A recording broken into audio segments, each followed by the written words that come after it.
সারিবদ্ধভাবে দাঁড়িয়ে আছে শত শত সব বিশাল রকেট লঞ্চার।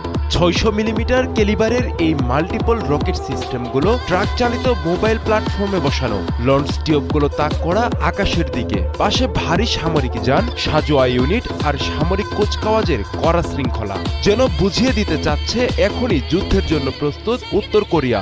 মঞ্চে দাঁড়িয়ে অভিবাদন গ্রহণ করছেন কিম জং উন, যিনি পরিচিত রকেটম্যান হিসেবে। পুরো দৃশ্যটি যেন একটি শক্তি প্রদর্শনের মহড়া। বন্ধু ইরান যখন বিপদে, তখন কি এভাবেই বার্তা দিতে চাইল পিয়ংইয়ং?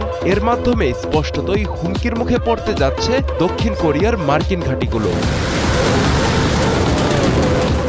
কিমের অস্ত্র ভান্ডারকে সমৃদ্ধ করছে এই 600 millimetre multiple rocket launcher system, যা পারমাণবিক ওভারহেড বহনে সক্ষম। কিম এটিকে কৌশলগত মিশন সম্পন্ন করার উপযোগী বলে বর্ণনা করেছেন।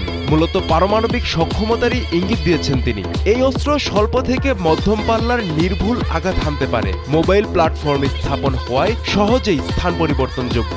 নিক্ষেপ করা যায় একযোগে বহু রকেট।